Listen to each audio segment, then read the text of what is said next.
लखनऊ में विभाजन विभीषिका स्मृति दिवस पर मुख्यमंत्री योगी आदित्यनाथ ने एक विशेष कार्यक्रम में हिस्सा लिया।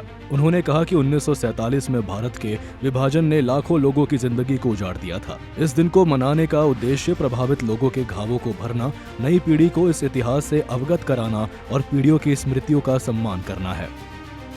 जीवंत बनाए रखने के लिए 14 अगस्त की तिथि को विभाजन विभीषिका स्मृति दिवस के रूप में आयोजित करने का निर्णय लिया।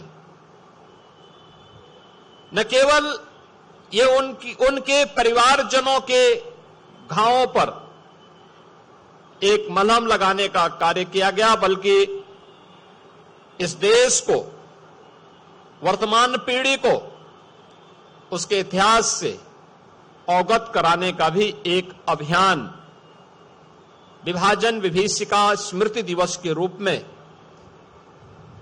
इस कार्यक्रम की शुरुआत ने प्रारंभ किया।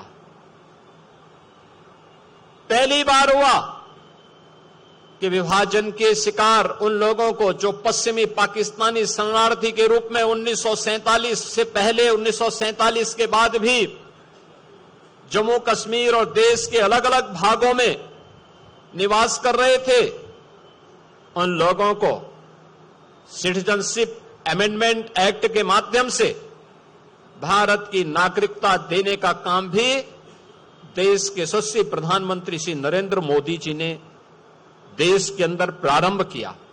1947 के दर्द को वर्तमान पीढ़ी तक पहुंचाने का एक प्रयास है कि जिससे आने वाले समय में तुष्टीकरण की नीतियों का दुष्परिणाम इस देश को किस प्रकार की कीमत चुका करके करनी पड़ी थी, यह देश इन सभी चित्रों का अवलोकन करके डिजिटल आर्काइव के माध्यम से और इन यहां पर लगी हुई प्रदर्शनियों के माध्यम से, हर जनपद में लगी हुई प्रदर्शनियों के माध्यम से अवगत हो सके, अपने वर्तमान को सुरक्षित रखने, आने वाली पीढ़ी के भविष्य को उज्जवल बनाने की उस रणनीति का हिस्सा बन सके।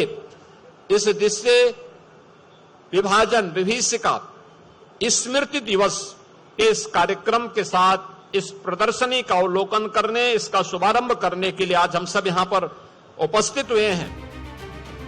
लखनऊ में विभाजन विभीषिका स्मृति दिवस के मौके पर सीएम योगी ने न केवल विभाजन के पीड़ितों को श्रद्धांजलि दी, बल्कि उनके पुनर्वास के लिए सरकार की प्रतिबद्धता को दोहराया। प्रदर्शनियों और डिजिटल अभिलेखागार के जरिए नई पीढ़ी को इतिहास से जोड़ा जा रहा है।